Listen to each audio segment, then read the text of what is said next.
Salut à tous, aujourd'hui une nouvelle vidéo critique. Ayant été un petit garçon qui a eu peur du film de 90 pendant un certain temps, j'ai forcément eu envie de faire une vidéo critique sur le remake. Il y a pas mal de choses à dire.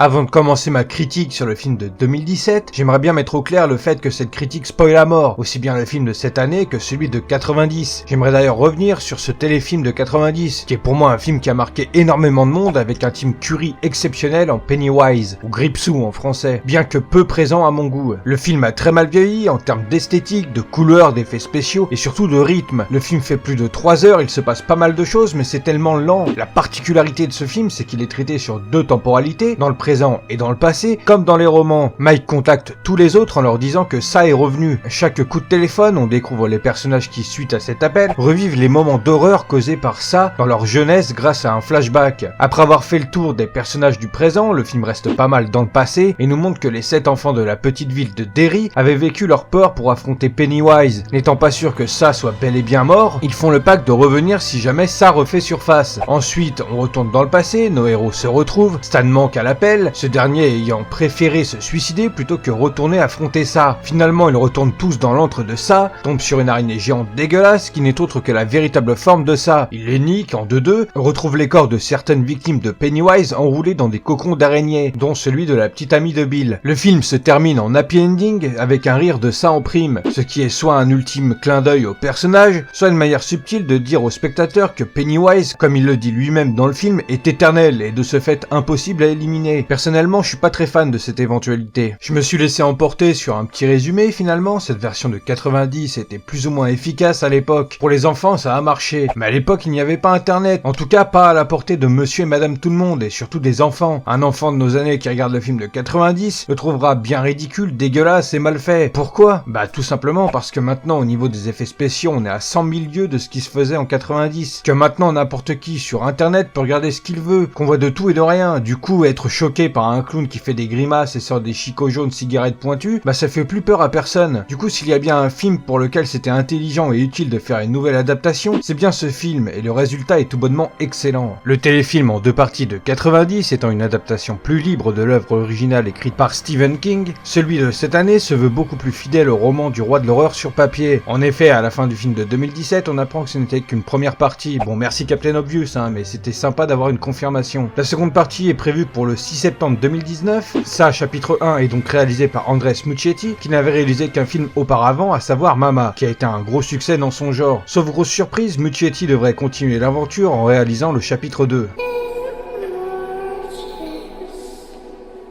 Enfin bref, on est là pour donner notre critique sur le film, donc c'est parti mon Georgie. Je tiens à dire que je n'ai absolument pas lu les romans, j'ai connaissance de ce qu'il y a de plus important, comme par exemple l'origine de Pennywise. Du coup, dans cette critique, je vais forcément faire des comparaisons avec le film de 90, mais pas dans le sens où celui de 2017 est meilleur que celui de 90. Non, dans le sens où le film de cette année fait des références à celui de 90. Et là, vous allez me dire que ça sert à rien, parce que le film de 2017 fait plus de références au bouquin qu'au film de 90, et à ces gens-là, je dirais que oui, c'est clair et net que la version de 2017 est nettement plus fidèle à l'œuvre de Stephen King. Mais je vais pas me privé de citer le film de 90, beaucoup en parlent comme étant un film qui a pris pas mal de liberté dans l'histoire du bouquin, et de ce fait serait moins légitime, limite à oublier. Je suis carrément pas d'accord avec ce discours, sans compter le fait que c'est limite insultant, en particulier vis-à-vis de Tim Curry, ce dernier étant énormément applaudi pour ce rôle, en particulier par la majorité des fans. J'ai d'ailleurs apprécié la scène de Richie dans la pièce remplie de clowns, où l'on voit la version 90 de Pennywise. Tout ça pour dire que je me base sur ce que je connais, et puis je pense que la majorité des gens ayant vu la version 90 font ou feront forcément la comparaison. Je tenais vraiment à insister là-dessus parce que j'en ai vu des gens comme certains vidéastes qui disent que ça n'a pas de réel intérêt de faire des comparaisons. Peut-être pour eux et grand bien leur en face. Personnellement, j'y vois un intérêt nostalgique et je compte pas m'en priver. Dès le début, j'ai adoré tout le cheminement jusqu'à la fameuse scène entre Georgie et Pennywise qui ouvre le film. Une ambiance très particulière et vraiment centrée que sur les enfants. La discussion entre Georgie et ça dure plus longtemps que je me l'étais imaginé. On a pu ainsi découvrir la performance de Bill Skarsgård en Pennywise. Beaucoup le disent, mais c'est vrai qu'il prend un peu des airs de Mickey Mouse. Ça se ressent surtout en VO perso, j'ai vu les deux versions en VF et en VO. La VO est comme d'habitude nettement meilleure et offre la vraie performance des acteurs et donne la vraie ambiance du film. La scène de présentation de Mike était vraiment intelligente et nous donne tout de suite la direction que vont prendre notre bande d'enfants. En effet, Mike travaille avec son grand-père, il doit exécuter un mouton mais n'y arrive pas. Et c'est là que son grand-père nous donne cette fameuse direction, en disant à son petit-fils qu'il n'y a que deux places pour lui dans ce monde. Soit tu es un mouton et t'es condamné, soit tu prends ton destin en main avant que quelqu'un ne fasse ce choix à ta place. Pour les plus lents, en gros, il fait la parallèle entre le travail qui est d'exécuter les moutons pour bouffer et Pennywise qui se nourrit d'enfants. Et ça, dès le début du film, c'est clairement bien vu et subtilement placé. Le fait que Bill récite le texte que sa mère lui a donné à répéter pour diminuer son bégaiement est vraiment mieux utilisé que sur le téléfilm de 90. À mon souvenir, il ne le répète pas durant sa période d'enfance, il le mentionne étant adulte simplement. J'ai pas vraiment compris pourquoi la religion juive de Stan est autant mise en avant. Ça apporte rien au film, si ce n'est du remplissage, à part nous dire qu'il répète des passages de la Torah pour sa bar mitzvah, parce qu'il est le fils du rabbin. Sa foi n'intervient à aucun moment pour lui dans l'histoire. Il a pas l'air si religieux que ça en plus, qui plus est quand on sait comment il finit 27 ans plus tard, c'était vraiment pas un élément à exploiter. Une des choses qui m'a le plus surpris et éveillé ma curiosité, c'est le fait que c'est Ben qui s'intéresse à l'histoire de la ville de Derry, et non Mike comme dans le film de 90. Et comme je l'ai dit, n'ayant pas lu les livres, j'ai aucune idée quant à lequel des deux est censé être celui qui s'intéresse à l'histoire de la ville et ces événements étranges qui surviennent tous les 27 ans. Ce qui me fait me demander si c'est Ben qui passera le coup de fil à tous les autres dans le chapitre 2. Et surtout, est-ce que Ben, 27 ans plus tard, restera architecte comme dans la version 90, ou est-ce que ce sera lui qui reste à Derry, devient bibliothécaire, ou est-ce que ce sera toujours Mike? D'ailleurs, en parlant de Ben, j'ai trouvé ça tellement plus hard, le fait que Henry lui entaille le bide. J'ai bien apprécié le fait que Bill, malgré les mois qui ont passé, se met sérieusement à vouloir retrouver son petit frère dès le début, entraînant Stan, Richie et Eddie dans sa quête, alors qu'encore une fois, à comparaison à la version de 90, Bill était vraiment plus fragile et pleurnichard. Je me souviens qu'après une vision collective de Pennywise, il se met à s'éloigner des autres, à chialer son Georgie et demander « Aidez-moi, aidez-moi !» Là, dans la version 2017, on est vraiment sur un Bill qui se prend en main et n'hésite pas à foncer tête baissée, même si c'est parfois insupportable puisque tout le long du film, il dit qu'il faut que tout le monde reste ensemble s'ils veulent avoir une chance contre ça, alors que par deux fois dans le film, il part tout seul, peu importe si les autres le suivent ou pas. La relation entre Bev et son père est putain d'hardcore. En plus d'être violent de base, on passe du père qui surprotège maladivement sa fille à celui qui est à la limite de la violer. Un petit détail que j'ai trouvé être un plus d'authenticité, c'est le fait qu'Eddie, durant la première heure du film, soigne son asthme avec des médicaments. Ce n'est qu'à partir de la scène de la diaporama qu'il se met à utiliser son inhalateur. J'ai bien aimé la scène où Bill descend à la cave et se retrouve en face de son petit frère. Même s'il est court, j'ai trouvé l'échange vraiment touchant. On le sait que c'est pas vraiment Georgie, mais je reviendrai sur la relation des deux frères plus tard dans la vidéo. En parlant de cette scène, je tiens à mentionner encore une fois la performance de Skarsgård. Sa façon de courir vers Bill, c'est tellement particulier, elle a vraiment trouvé son truc avec le personnage de Pennywise. La scène de lynchage envers Mike par Henry et ses potes était vraiment intéressante. En effet, Mike remarque Pennywise à plusieurs mètres de la scène, visiblement assis, en train de manger tranquillou le bras de quelqu'un tout en regardant la scène avec sourire. Un peu comme Michael Jackson dans les commentaires sur Facebook. J'ai adoré cette scène qui m'a fait rire et m'a fait penser à Ryuk de Death Note, qui est toujours spectateur de ce qu'il se passe autour de son livre. Quelques secondes plus tard, le groupe des losers intervient et sauve Mike du groupe d'Henry à coups de lancer de cailloux. Le tout sous une musique bien métal, une scène vraiment cool. La scène qui est selon moi la meilleure, c'est celle dans la maison de Pennywise. Franchement, je m'y attendais pas du tout. Bon, en grande partie parce que j'ai pas lu les livres et que justement dans les livres, il y a cette confrontation dans cette maison. J'imagine que les lecteurs ont été aussi agréablement surpris. J'ai bien aimé que ce soit durant cette scène que Richie affronte pour la première fois ça seul à seul, comme tous les autres losers avant lui. Seul petit bémol, c'est que Richie est censé avoir peur des clowns et finalement, il a beau être dans une pièce remplie de clowns, on sent pas sa peur. Il a plus été effrayé par le faux avis de recherche de sa disparition et de voir une poupée à son image dans un cercueil que le fait d'être entouré de clowns dans une pièce fermée. C'est la première fois que les losers sont tous en face de Pennywise et ils l'affrontent ensemble. Je trouve que cette première vraie rencontre a une intensité et une ambiance nettement meilleure que lors de l'affrontement final. En revanche, j'ai vraiment trouvé ça mal amené le fait qu'après cette confrontation, on enchaîne directement sur la mère d'Eddie qui apparaît de nulle part, sans prévenir au KLM gratuitement, comme si qu'elle avait foutu un GPS dans le cul de son fils. Alors soit c'est un relâchement dans le montage du film, soit c'est la mère d'Eddie qui est la seule adulte de la ville à remarquer que le groupe des losers ont la sale habitude de laisser par terre leur vélo en plein milieu des rues. Après cette scène et la bagarre entre Bill et Richie, j'ai bien cru que la fin du film était proche. Le fait de les voir chacun de leur côté, voir Mike accepter le fait de tuer les moutons. J'aime bien le fait que la majorité des enfants a un côté badass et plus dans l'action, à l'image de Mike qui apporte le flingue à pression en allant sauver Bev avec les autres. Tout comme pas mal de monde, je pense que le team-up avant d'aller sauver Bev aurait dû être mieux amené. Les scénaristes auraient pu trouver une motivation plus intéressante que simplement sauver la princesse prisonnière de Pennywise. La mort d'Henry, je l'ai trouvée totalement gratuite. C'est dommage parce qu'il avait pris une certaine dimension en étant manipulé par Pennywise. D'après ce que j'ai entendu sur le net, je sais plus plus qui l'a dit ou quel article en parle, mais à ce qu'il paraît, si Mike tue Henry, c'est pour faire écho à ce qu'il se passe aux États-Unis en ce moment. Que de voir un black tuer un blanc raciste serait positif pour montrer une sorte de soutien envers ce combat. Pourquoi pas? Personnellement, je suis contre le racisme, hein. Mais du coup, ça fait qu'Henry meurt, quoi. Je vois pas comment il aurait pu survivre à cette chute, ce qui fait qu'on le reverra pas dans le chapitre 2. Et là, si vous avez bien vu le film de 90 ou lu les bouquins, vous savez comme moi que Henry, 27 ans plus tard, est censé être de nouveau manipulé et guidé par Pennywise pour affronter à nouveau le groupe des losers. On est donc en droit de se demander qui va bien pouvoir le remplacer pour ce rôle important du chapitre 2. Personnellement, je mise sur le petit ami violent de Bev, qui comme on l'a vu dans le film de 90, va jusqu'à vouloir frapper Bev à coups de ceinture pour l'empêcher de retourner à Derry rejoindre son groupe d'amis d'enfance. Bev se réveille en plein cœur de l'antre de Pennywise, lève la tête et là on découvre le plan le plus oufissime du film selon moi, un arbre géant fait de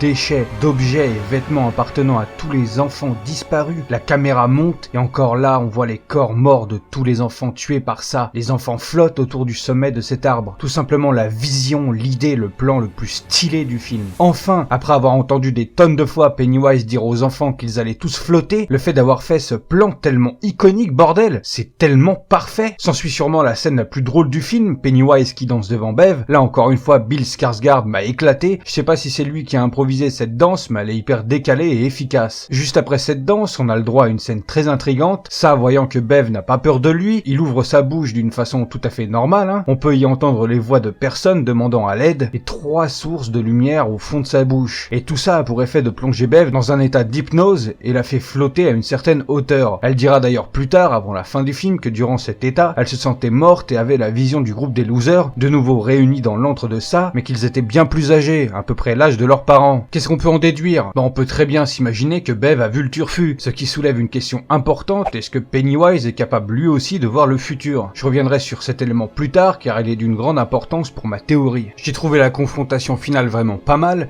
très physique finalement, alors qu'elle était jusque-là surtout psychologique. Le fait que Pennywise, en se faisant frapper par les enfants, prenne aléatoirement les formes des visions cauchemardesques de ces derniers, c'était vraiment sympa à voir. En plus du moment où ça nous sort ses pattes d'araignée à la place de ses avant-bras, c'est subtilement placé et ça nous tease un peu l'aspect qu'aura Pennywise sous cette forme. J'ai plus ou moins apprécié les dernières minutes du film, le pacte de sang, se couper la main, choper le sida pour se faire une promesse, c'est limite. Une simple bonne vieille promesse entre amis avec un câlin collectif aurait suffi. Quitte à être dans le hard, ils auraient dû porter leur coronesse jusqu'au bout et nous mettre la scène de partout après avoir vaincu Pennywise. Ouais, t'as bien entendu, dans les bouquins, après leur première victoire contre ça, Bev couche avec tous les garçons du groupe. C'est un coquin, le Stephen King. Y a moyen qu'il nous garde cette scène pour le chapitre 2, une partouze entre adultes c'est quand même plus passable qu'entre enfants de 13 ans en moyenne. Dans cette confrontation, j'ai vraiment trouvé suspect le fait que Pennywise, un être qui est capable de se changer en à peu près n'importe quoi de très dangereux, qui est largement assez agile pour trancher des gosses jusqu'à la mort, le bordel, s'il veut, il se lâche, il fait un carnage easy peasy quoi. Pourquoi est-ce qu'il galère au point de finir par avoir peur d'eux? Le pire dans tout ça, c'est qu'il se met lui-même dans une position délicate, les jambes dans le vide, n'ayant que ses mains qui le retient de tomber dans le vide. Le haut de sa tête se craquelle, il dit « la peur » et se laisse tomber dans un sorte de puits qui allait encore plus profond dans la terre que les égouts de la ville. Le film aura duré plus de 2 heures, coupé en 2 parties, la première étant là pour poser tous les personnages et leurs mésaventures en solo face à Pennywise, et la deuxième partie c'est le gros team-up contre ça. Le film est parfaitement rythmé, les effets spéciaux sont nickel, les scènes d'horreur ne sont pas toutes surprenantes, mais on a quand même quelques frissons et ça suffit largement. Ceux qui se plaignent d'avoir vu un film à chier parce qu'il ne leur a pas fait peur, je les comprends un peu dans un sens, ils s'attendaient à chier dans leur froc pendant 2 heures. Mais ce que je comprends pas, c'est qu'on puisse dire que le film est nul à cause de cette raison toute bidon quoi. Faut vraiment être con pour ne pas voir que l'histoire de ce film est fascinante. En parlant de con, j'en profite pour dire que j'ai eu le mec le plus insupportable du monde assis derrière moi pendant tout le film. Le mec à chaque putain de scène, à chaque putain de fin de phrase, il a pas arrêté d'ouvrir sa putain de gueule qui lui sert de bouche. Ah t'as vu, moi je pensais que ça se serait passé comme ça. Ah putain mais ils sont cons ces enfants. Le roi des FDP quoi. À 2 fois j'ai voulu lui faire la remarque mais j'ai fait le lâche, j'ai pas voulu me prendre la tête. En soi le mec il m'a pas gâché le film mais il m'a juste gâché mon plaisir de le voir au cinéma. Enfin bref, j'espère que vous l'avez vu en VOSTFR et pas en VF, celle-ci étant absolument dégueulasse pour changer. Pour conclure sur ma critique, je dirais que c'est un excellent film, qu'il a réussi largement à nous offrir ce qu'on attendait de lui, à savoir être plus abouti que le téléfilm de 90, être encore plus proche du film et nous offrir un Pennywise haut niveau, voire meilleur que celui de Tim Curry. Ce dernier, qui est d'ailleurs depuis quelques années dans un état pas très enviable, perso ça me fait de la peine mais malgré tout il reste magnifique et très drôle. Je vous ai trouvé un petit passage de l'acteur lors de la conférence Fan Expo Canada de cette année où il parle du téléfilm de 90 et son admiration pour le travail de Bill Skarsgård sur Pennywise.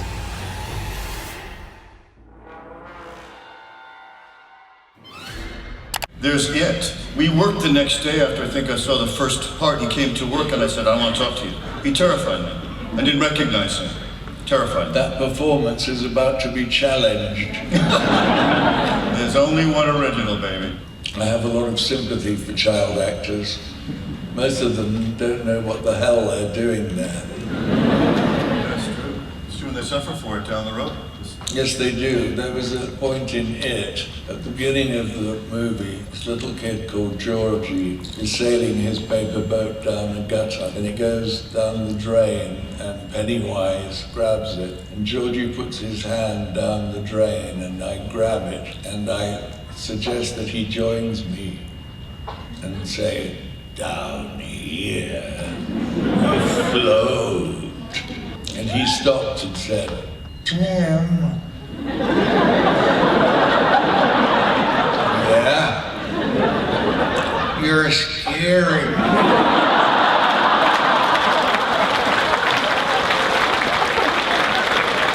I said, gee, I'm so sorry, but that's what I'm supposed to be doing. I think this child has been in therapy for years since. I hope so. I think you need it quite a lot.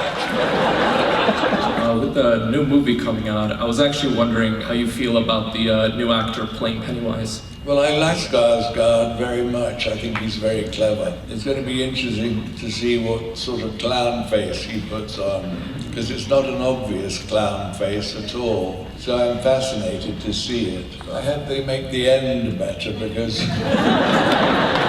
on TV, I turned into a sort of giant spider. And it was not very scary.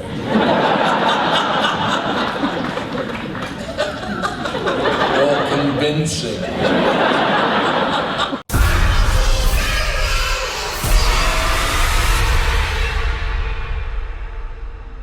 Je vais essayer de vous la faire rapidement, histoire de pas faire une vidéo plus longue qu'elle ne l'est déjà. Je tiens à préciser que ma théorie n'est pas à prendre comme parole d'évangile. Je vais très certainement dire de la merde d'ailleurs, mais je m'en fous. C'est ce que je ressens, c'est ce que je me dis, et si on reste pas bridé à une seule lecture de l'histoire, vous pourrez très bien être d'accord avec une bonne partie de ce que je m'apprête à vous dire. En fait, de base, ceux qui ont lu les livres ou se sont renseignés sur les morales et les sous-textes de l'histoire savent que les vrais méchants dans ça sont en fait les adultes. C'est eux qui sont vraiment horribles finalement. Le film de 2017 le montre bien. Les adultes sont quasiment inexistants, et quand ils sont présents, c'est toujours pour venir mettre des bâtons dans les roues de leurs enfants. Vous allez me dire, mais Pennywise tue énormément d'enfants, en plus d'être capable d'influencer, voire contrôler des adultes ou ados, et c'est pas faux, c'est dans sa nature. Ça a faim, doit se nourrir, et donc il se nourrit, mais il tient particulièrement à s'amuser sur presque chacun de ses meurtres. Enfin bref, ma théorie, elle dit que malgré toutes les choses horribles qu'il fait, Pennywise n'est pas si méchant envers les enfants. Je vais vous balancer le truc direct, je pense que ça a choisi spécialement les enfants du groupe des losers pour le tuer, qu'en s'en prenant à ce groupe d'amis, en dépit de tout ce qu'il a fait, c'est de les rendre plus soudés et unis. En l'affrontant, ils n'ont fait que se renforcer psychologiquement et mentalement. On le remarque très bien, Eddie qui tient tête à sa mère pour rejoindre le reste du groupe pour sauver Bev, Richie qui durant l'affrontement final, au lieu de prendre la fuite et laisser Bill assumer sa mort imminente, préfère choper une batte de baseball et s'élance à nouveau sur Pennywise. Et encore plus fort, à la fin, les enfants finissent par ne plus avoir peur, retournant cette dernière contre Pennywise. Sans trop vous en dire, sachez qu'en fait ça est sur Terre depuis très longtemps. Quand des centaines d'années, ce dernier, avec l'arrivée des hommes dans son territoire, s'est construit un rythme d'hibernation pour se nourrir. Peut-être qu'avec le temps, Pennywise finit par se lasser de cette routine et cherche à pimenter son amusement. Comme on peut le voir quelquefois, quand ça a décidé de tuer, il le fait. Il passe pas par 4 chemins pour arriver à ses fins. Alors qu'avec les enfants du groupe des losers, il s'amuse dès le début avec eux, alors même qu'ils ne s'étaient pas encore concertés par rapport aux clowns qu'ils ont vus. À chaque fois, il a eu les occasions pour les tuer, mais il ne l'a pas fait. Ce n'est qu'une fois ayant été atteint par le groupe qu'il ne cherchera plus à y aller gentiment. Rien que le fait qu'il enlève Bev en laissant un mot sur les murs de la salle de bain, qui n'est ni plus ni moins qu'une provocation pour inciter le reste du groupe à le rejoindre dans son antre, eh bien c'est révélateur. Pennywise est un être doué d'intelligence, sous ses airs de psychopathe, il sait très bien que les enfants ont déjà réussi à l'atteindre. Alors pourquoi les inciter à descendre dans les égouts pour sauver leur princesse, la seule et unique fille du groupe, alors qu'il aurait très bien pu tuer Bev juste après qu'elle ait tué par accident son père, et ensuite enchaîner un par un le reste du groupe qui était comme il le voulait, c'est-à-dire divisé suite à la prise prise de tête entre Bill et Richie. Pour appuyer ma théorie, j'ai quelques éléments que je trouve très importants et un minimum pertinents à mon sens. Le premier, c'est que Pennywise utilise toujours la plus grosse phobie des losers pour s'en prendre à eux. Ça, tout le monde l'a compris, hein, mais le truc le plus intéressant, c'est qu'à chaque fois qu'il tue, Pennywise n'utilise pas du tout le même procédé qu'avec les losers. À moins que Georgie ait une peur monstrueuse des étrangers, on est tous d'accord que ça n'utilise pas la plus grosse phobie de Georgie avant de lui bouffer le bras, pour ensuite l'emmener avec lui dans les égouts. Le deuxième, c'est qu'au début de la confrontation dans les égouts, Pennywise réussit à attraper Stan en premier, toujours en utilisant sa phobie, mais il ne le tue pas, alors qu'encore une fois, il avait tout son putain de temps pour le faire. Non, au lieu de ça, il gobe simplement son visage, en attendant que les autres viennent s'approcher de la scène, et sans même que les enfants ne s'attaquent à lui, il se retire gentiment en lâchant un petit smiley au passage. Troisièmement, je reviens donc comme promis au moment où Pennywise ouvre sa grosse bouche et envoûte hypnotise Bev, en lui faisant regarder l'intérieur de cette dernière. Je rappelle rapidement ce qu'on y voit, en plus des multiples dents acérées de Pennywise, Bev voit au fond de cette bouche 3 sources de lumière qui ont pour effet d'affecter Bev au point de ne plus avoir d'expression au visage et de la faire flotter. Et ensuite, elle confiera au garçon qu'elle se sentait comme morte, mais les a vus dans le futur, tous à nouveau réunis dans l'entre-deux-ça, avec un grand sentiment de peur. On sait tous que le chapitre 2 les mettra en scène devenus des adultes, sans doute 27 ans plus tard. Encore une fois, quel est le but recherché derrière cette action? Si Pennywise ne l'a pas tuée parce qu'elle n'avait pas peur de lui, pourquoi la maintenir en vie dans cette espèce de prison mentale, lui permettant ainsi de voir le futur et quelque part laisser la certitude que ça n'est pas mort et reviendra 27 ans plus tard? Parce que sur le papier, ils ont vaincu Pennywise, la mort s'est retournée contre lui, son cerveau se craquelle et il tombe dans le vide. N'importe qui en conclurait que c'est fini, mais voilà, Bev parle de son expérience et met le doute, ce qui motivera Bill à faire promettre aux autres par un pacte de sang de revenir à Derry en cas de retour de ça. Et c'est là que vous avez peut-être deviné où je veux en venir, et bah ouais, pour moi, Pennywise a plongé Bev dans cet état pour justement laisser ce doute quant à sa possible mort. Et enfin, quatrièmement, au bout du compte, qui est vraiment gagnant dans l'histoire? Qui est ressorti plus grandi de cette confrontation? Est-ce que c'est Pennywise, parce qu'il s'est bien amusé, s'est fait des copains de jeu tout en tuant et en se nourrissant tranquillement? Alors ok, tout son gibier a stoppé de flotter une fois qu'il se laisse tomber dans le vide, mais il a quand même bien bouffé avant. À ce moment-là, comme tout le monde le sait, il entre malgré sa défaite dans sa phase d'hibernation. Ou est-ce que ce sont les losers? Ils surmontent ensemble les épreuves, leur peur et finalement leur chagrin. D'ailleurs, le livre appuie encore plus ce point, étant donné que pour ressouder le groupe, malgré ce qu'il vient de se passer, Bev couche avec tout le groupe dans les égouts. En gros, on peut dire qu'indirectement, Pennywise en fait des hommes et des femmes. Ça, étant un être complètement fumé, pouvant être partout à la fois, il les observe la grande majorité du temps. Il est complètement maître des événements qui peuvent se produire. Bon, j'ai mis beaucoup plus de temps que prévu pour expliquer ma théorie, j'aime beaucoup trop rentrer dans les détails jusqu'à m'y perdre, mais je pense que ça le fait. En tout cas, c'est vraiment ma vision de l'histoire, j'aurais pu encore plus en dire, mais je vais garder tout ça pour le prochain film, dont je ferai très certainement une critique. Voilà, j'espère que ma critique et ma petite théorie aura suscité en vous beaucoup de curiosité et d'envie de voir le prochain film qui, je le rappelle, est prévu pour le 6 octobre 2019. D'ici là, j'ai vraiment hâte de découvrir le casting qui jouera les losers 27 ans plus tard. Vu le succès du premier chapitre, on peut clairement s'attendre à un casting étonnant, voire prestigieux. Comme je l'explique dans ma vidéo précédente, ne vous attendez pas à avoir beaucoup de critiques de films sur la chaîne. Si vous venez de découvrir ma chaîne via cette critique, je vous invite à voir mes autres formats sur la chaîne. Si la vidéo vous a plu, vous connaissez la chanson, les pouces bleus, les likes, l'abonnement, la cloche YouTube, les réseaux sociaux, la chaîne Twitch et le Discord disponible à la demande ou durant les lives sur Twitch. Sur ce, je vous dis à bientôt pour une prochaine vidéo.